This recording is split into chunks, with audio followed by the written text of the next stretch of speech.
You speak French, English, Italian, Spanish, Russian. You speak Japanese. How do you do that? And how can we do the same? Keeping on speaking a language or communicating with somebody for the fear of making a mistake is a rejection in itself. She didn't have her break until after 36 rejections. 36 times? Yeah. How do you know how to keep pushing? Like, some people will stop at 2. Why do you think she didn't stop at 2? Well, I think it was just... What's your definition of rejection? To me, rejection is the inability for someone to achieve a desire, something they're craving for, wishing for, or hoping for because of the decision of somebody else. For someone who doesn't have any support system, what would you suggest them to do? I think everybody can have a support system. It doesn't have to be family. I usually say that it's not rejection, but redirection. Rejection is not the end. Rejection is a beginning. You are rejected from something or for something that is not meant for you. Why do we make mistakes? Why do we fall on our knees? You have power in you, which is the power to create words, Matteo Barbagallo, welcome. Thank you so much for having me. Hi, Stephanie. How are you today? Very well. I have to say I am honored to be your guest for this, so I'm quite thrilled. How do you feel?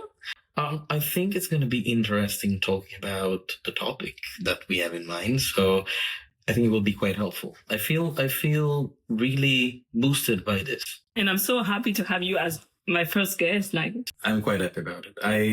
I'm honored. I'm not joking about this. I'm quite happy that you chose me to be your first guest. It's something that not many people can say. So, well, thank you for being here.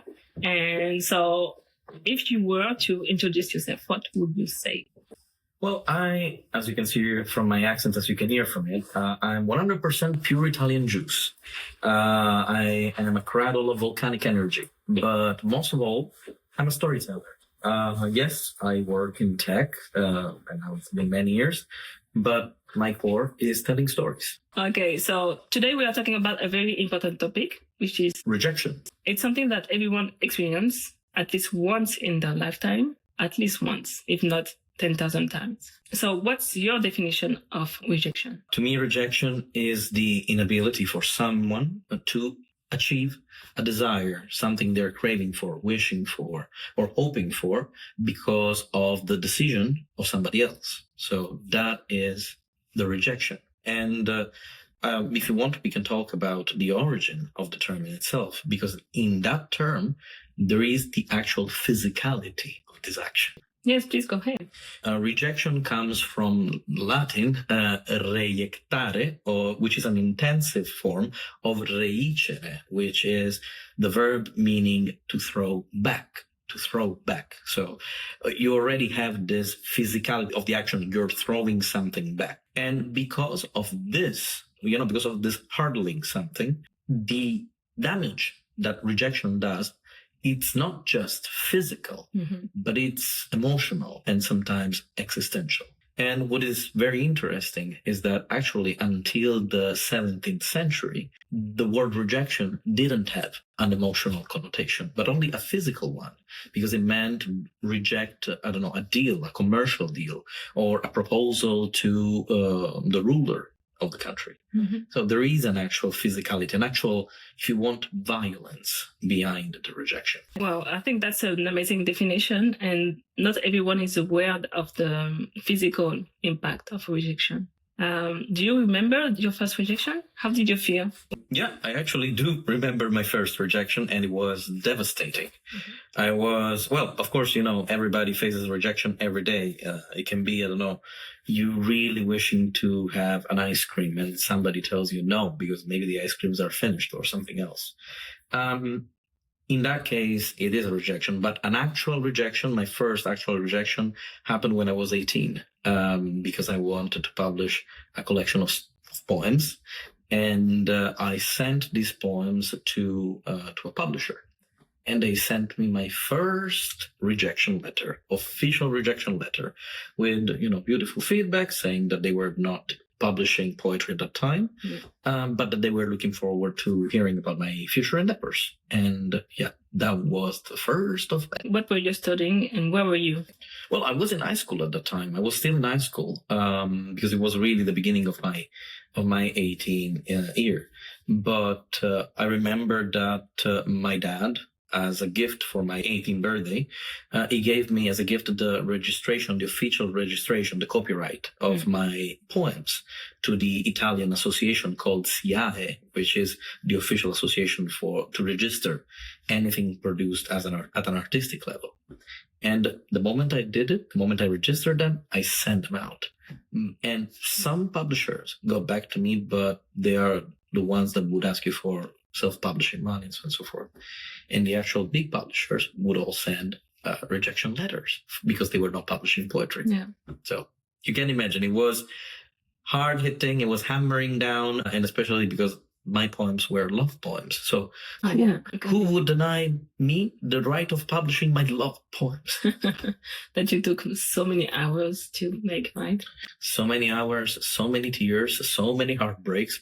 It was terrible. I could feel all my heartbreaks echoing in my heart. And that's actually one of the physical effects of rejection. Rejection has not only a psychological effect on you, but also a physical one. There are quite a lot of studies about it, that rejection can not only affect your memory, because, for example, in terms of heartbreaks, you would have an incredible memory connected to the person who broke your heart, but also at a physical level, it feels like actual pain, and it's connected to the receptors of pain in the brain. So it's quite interesting, the psychosomatic effect that rejection can have on us. Definitely. Have you ever experienced rejection at work? Yes, I did. When I was extremely young, when I was, 20, 21. I started applying for translation jobs because, of course, as I speak many languages, this was my dream job. And I started applying for several translation companies. I didn't know as many languages as I do now, but most of all, I didn't have an actual master degree about it. So I needed to go through steps. And that's very important. One of the things that not many people understand is that rejection is not the end. Rejection is a beginning. You are rejected from something or for something that is not meant for you. But from the same root of the word rejection, so in Latin as well, come other words like projection or trajectory. And it is exactly that. If something is not meant for you, even just for a moment, but maybe it will be meant for you in the future, what you need to do is changing direction, changing trajectory, and projecting your desires, your wishes, your skill into something different, or into something that will probably accept that wish that you're craving for. Yeah, so I think that's an amazing way of seeing it. And I usually say that it's not rejection, but redirection. But there's something that's difficult to assess, which is when to keep pushing to get what you want, or when to stop and maybe find something even better. For example, some people will apply for a job that they want, maybe their dream company or their dream job. They will apply twice, 3 times, maybe 6 times, and finally get it. And sometimes they will apply just twice and give up and find something even better. So how do you assess when to keep pushing or when to stop? Well, I think that the answer to this might be a little bit childish in a way, but also quite true. You can fail so many times at something, and yet there can be that moment when you get it right. Let me make a very quick example. You know J.K. Rowling, although she's a very controversial author at the moment, we all know her saga of Harry Potter. Mm-hmm. She was rejected 34 times, or 36 times. Wait. 36 times? Yeah, before she actually got published in a very big way. She had already published Harry Potter in a very small way, But she didn't have her break until after 36 rejections. My goodness. And she wasn't having a great period at the time of her life. So it was problematic. But when it happened, it happened. And it wasn't because all the other times, all the other rejections she went through were marking her work as not of good quality. It was just that those publishers didn't consider her work as for them. Rejection is not a decision defining who you are. It's a decision defining the preference of somebody else, of a publisher, of an entity, of a person, whether it is, again, I was mentioning heartbreaks, whether it is a romantic proposal, whether it is a business proposal. It is always defining the preferences of somebody else, not defining your core, your essence, who you are. So to answer your question, yes, you can go through so many rejections and maybe something isn't for you. Maybe. But at the same time, if you have something of quality, that will eventually come out. And it's beautiful. This doesn't mean that if you fail 2,000 times, you shouldn't fail 2,001 times. She got rejected 36 times? Wow. Or at least that's the myth. Wow. So that takes determination. How do you know how to keep pushing? Like, why she didn't stop at 20 or even 10? Like, some people will stop at 2. So why do you think she didn't stop at 2? Well, I think it was just what you really feel inside. Again, you mentioned if something is for us or not. Like, how do we know this? I don't think there is a straight answer to that. You just know inside if something is for you or not.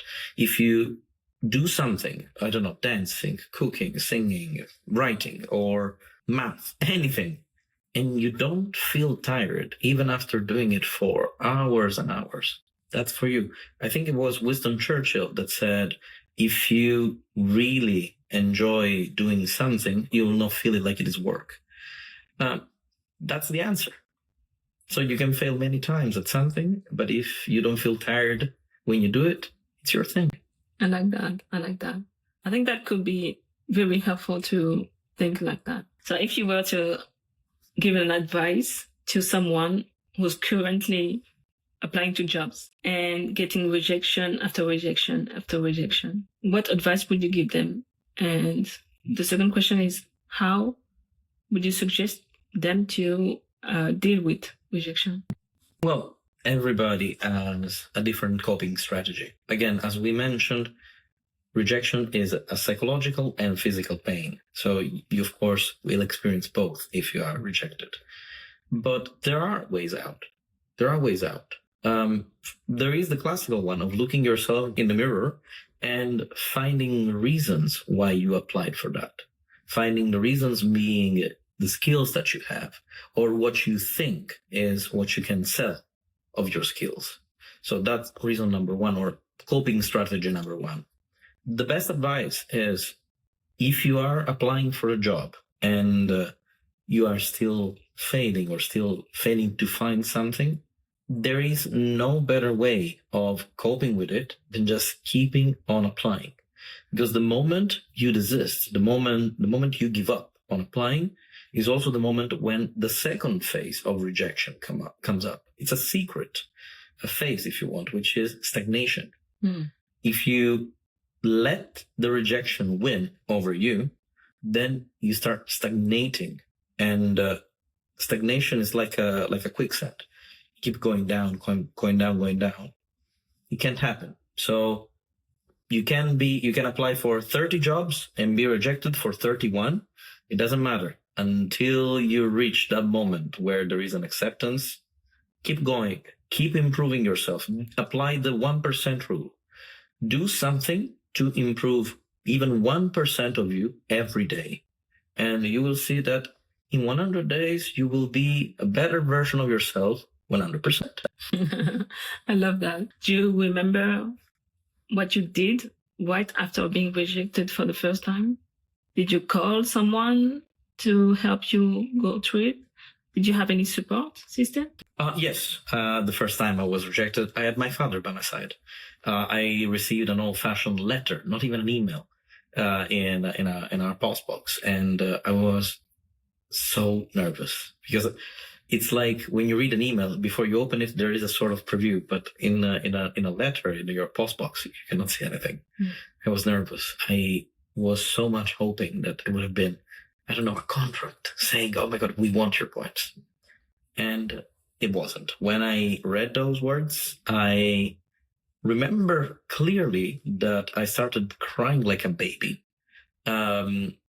And I started swelling, like I don't know, I was feeling hot, I was feeling pain in my belly, like I was having stomachache all of a sudden.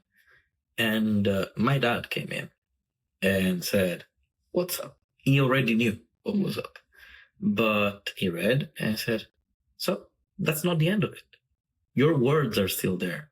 If a rejection meant that you had to delete what you are asking for, what you're proposing to somebody, then that would be the end of it. That would be a tragedy. But as long as who you are is there, whether it is yourself or something you produce, there is no end to it. And you can still go on." And I remember taking those words to heart. And all the rejections I have experienced in my life, for how strong they were, for how devastating they have been, I can say that they have not been as devastating as they would have if I hadn't remembered every day those words from my dad. Oh, that's beautiful. Yeah. So, for someone who doesn't have any support system, what would you suggest them to do? I think everybody can have a support system. It doesn't have to be family. Anything, even an object can be a support system. You might not know it. What kind of object? Anything. It can be a teddy bear. It can be a spoon. Anything you assign value to, or anything that can be of value to you, whether it is emotional or something that is related to a part of yourself or a part of your life that has given you strength, can be a support system. If you don't have a support system, it means that it is your first day in the world. You have not met any friends. You have not met anybody. But it's not the case. We are human beings. What distinguishes us from most of the creatures that are on this planet is that we are incredibly sociable and we have an emotional intelligence. So we make friends, we have family, we have partners, we have objects of value. I will always say I have my favorite book. My favorite book for me is a support system, because whenever I feel down, I look at it and I think, so anything can be a support system. I think personally, my first support system is God, because I believe in God a lot. So I will always pray if I want something very, very hard. I pray a lot about it. I remember the last time I received a rejection letter. I was praying before the interview, and I felt everything was going well until the last interview. And the last interview didn't go as well as I hope. And I was praying, so I said, let me pray about it. Let me see if it's not going well, because maybe it's not supposed to go well. And so I prayed about it. I was so upset when I realized that it wasn't going well. So I started praying about it. And after praying, I was feeling so well. I was like feeling relieved. I was like, okay, if it goes well, it's meant to be. If it doesn't go well, maybe it's not meant to be. But even if I didn't pray about it, I would be upset the whole day, the whole week, the whole month, the whole year maybe. But that helped me just realize that maybe it's not going to work because it's not supposed to work. And it didn't work. And I had an even better offer in another company. I'm like, thanks God, thanks God. That God is my support system for sure. And then I'm lucky to have best friends and my family as well if I need any more physical.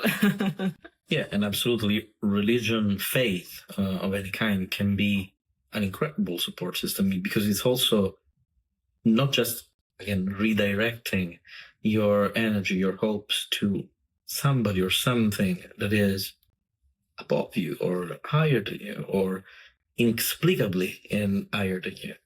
But it's also a way to get a little bit of introspection and looking at yourself from another perspective, looking not at what you have done, but how you reacted to it. One of the most important things when dealing with rejection is exactly this. And I'm not revealing any secret, but you cannot control what happens to you. But you can indeed control how you react to it.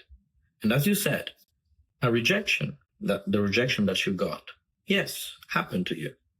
But how you reacted to it, you prayed about it. You looked at yourself at the way things were, not just at the way things were unfolding.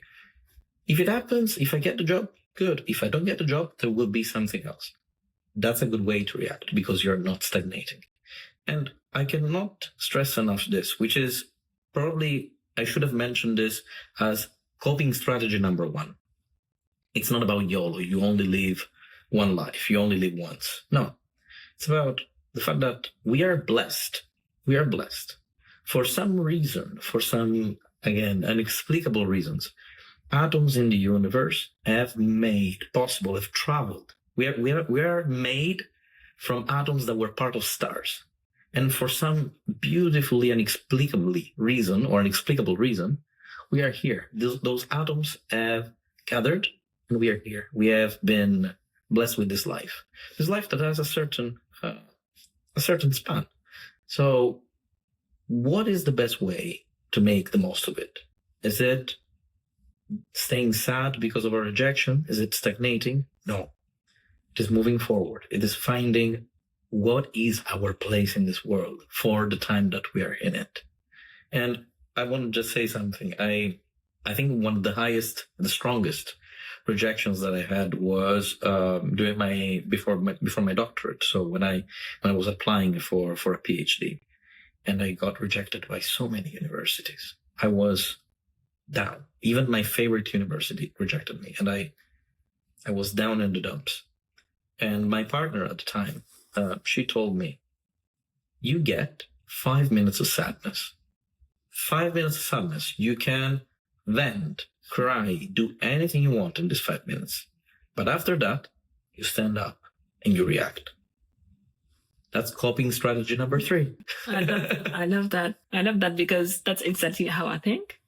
I always say if you are going through a hard time, always go through it. Like if you need to cry, cry. If you need to sleep for hours, sleep for hours. If you need to scream, scream. Like do whatever you have to do, feel the way you have to feel, then try to keep moving forward. So I always say 5 minutes crying and double it to make the situation better. So if you cry for 5 minutes, make sure that for the next 10 minutes, you are doing something to move forward. Okay, so that's one thing that I know about you that surprised me a lot. And when people ask me who is Matteo, I always say he's a superhuman. He has superpowers. Matteo speaks 10,000 languages. That's what I say to people. And that's true. You speak 10,000 languages for me. I really wish. So tell us about the languages that you speak. I know you speak French. You speak English. You speak Italian. You speak Spanish. You speak Russian. You speak Japanese. Yes. And more. Like, how do you do that? I have 2 questions for you. How do you do that? And how can we do the same? First of all, thank you for defining me superhuman, because that's the best definition somebody ever gave me. So I'm quite happy about it and honored. But yeah, languages have always been a part of my life. My grandma calls me the talking machine or the brain eater because I talk a lot. Because I'm a chatterbox. Yeah. The brain eater. But I have to say that I was blessed. I was gifted with this. I started learning languages very, very early. At least I started with English very early when I was around 6 or 7 in school, you know, and then the other languages just came by.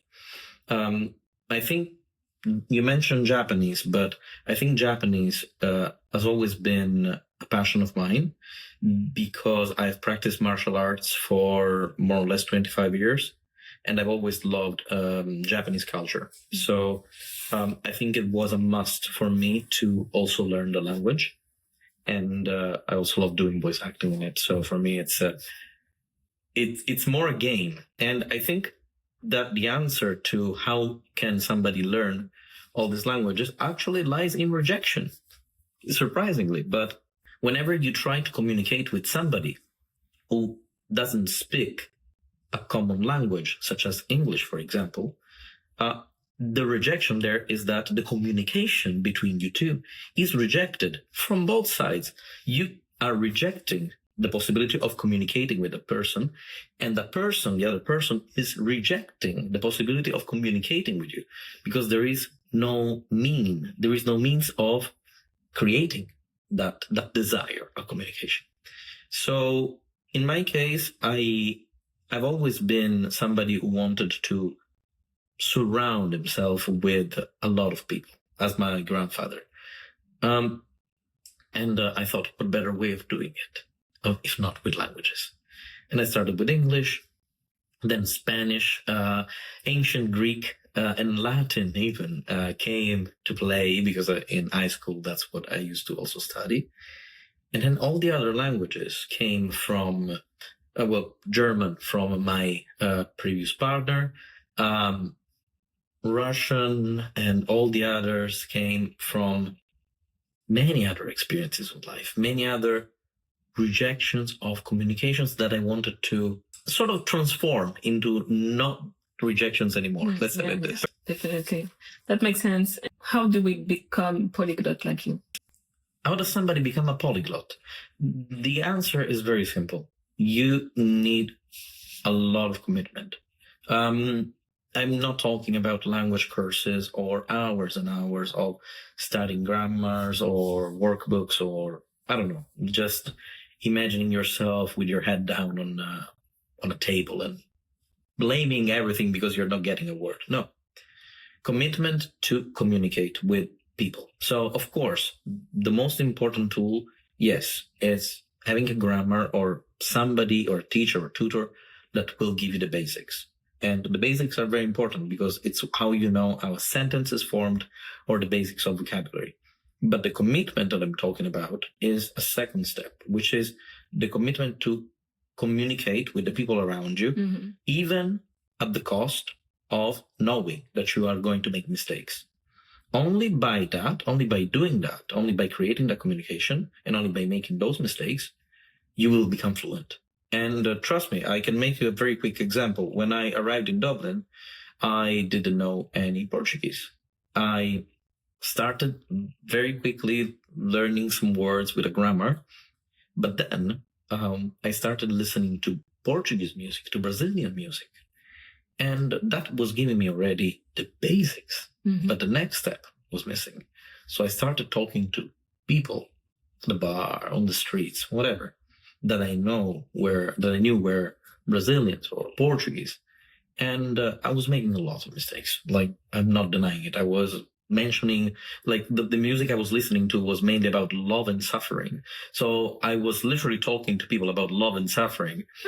And you can imagine how fun that could have been. But it helped me in learning which words were actually more common for specific objects, feelings, and so on.